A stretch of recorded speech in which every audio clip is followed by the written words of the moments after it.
All right, let's get right into it. Today, we're looking at the absolutely brutal electric vehicle price war that's raging in China. We're going to focus on one company, NIO, and the huge, high-stakes gamble it's making. Not just to win, but frankly, just to survive. So how do you survive a price war? I mean, it's a question that keeps CEOs up at night, right?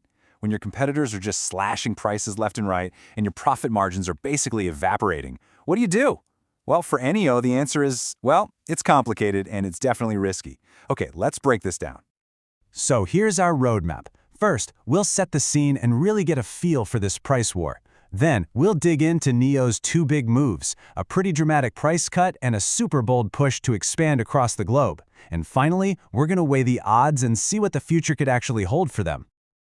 To really get what NIO is doing, you have to understand the battlefield.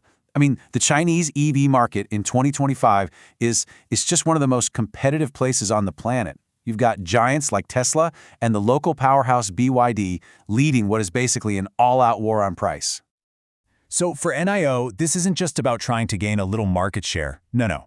This is about pure survival. It's about staying in the game. When your rivals are cutting costs so aggressively, the pressure is just immense. It forces you to completely shift your focus from growth to just staying alive. And this quote really puts it perfectly. This isn't some abstract corporate battle. NIO is going head-to-head with the industry leader, directly targeting Tesla's Model Y. The goal couldn't be clearer. Either carve out a space for yourself, or you risk getting pushed out completely. So, how does NIO fight back in this environment? Well, their first big move is a classic price war tactic, but it's a real double-edged sword. They decided to cut their prices, and they cut them deep. And we are not talking about a little holiday sale here. They knocked almost $3,000 off their long-range battery pack. And get this, they slashed the price of their ES8 SUV in Europe by a massive 25%. This was them sending a clear signal: we are willing to sacrifice short-term profits for long-term survival. And at first, it absolutely worked. In the second quarter of 2025, their deliveries just surged by over 25%. People responded to the lower prices, and NIO got this immediate, fantastic boost in volume. But, that's only half the story. Now here's the trade-off. While deliveries shot up, their vehicle gross margin, the actual profit on each car they sold, it fell. It went from 12.2% all the way down to just 10.3%. So every single car they sold was bringing in less money. And that begs the question, how do you sustain that?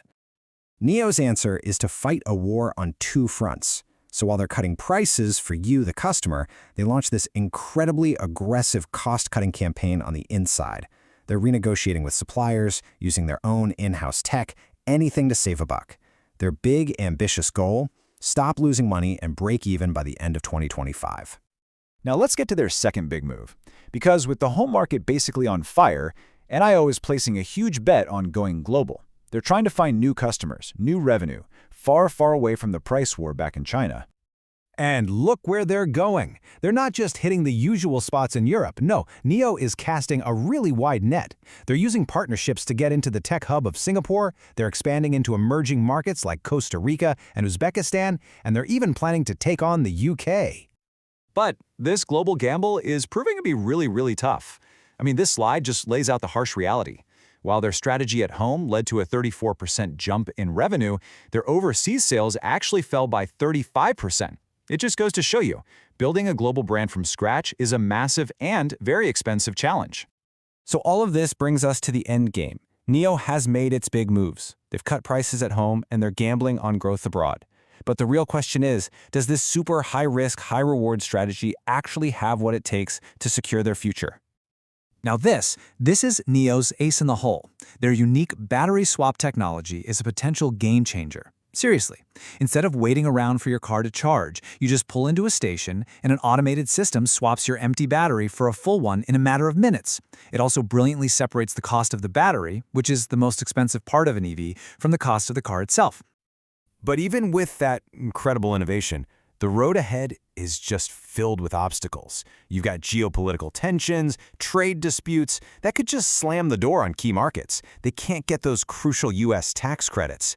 And in every new country they enter, they have to build that expensive battery swapping network from the ground up, all while fighting off giants like Tesla. So, if you're an investor, it kind of looks like this. The bull case, the reason to be optimistic, is clear. They've got this unique tech, they're proving they can cut costs, and the global market is a huge prize. But the bear case, the pessimistic view, is just as strong. Geopolitical risk, insane competition, and the massive cost of building out that infrastructure, those are all very real threats. And you can literally see that caution priced right into the company's stock. It's trading at a multiple of just 1 times its estimated revenue for the year. I mean, that's a crystal clear sign that while the market sees the potential, it's also deeply, deeply skeptical about all the risks involved. Which leaves us with the ultimate question, doesn't it? NIO has a genuinely innovative idea with this battery swapping tech.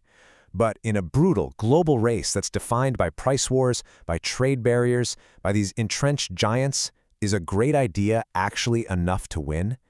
That's the billion-dollar question that NIO is betting its entire future on.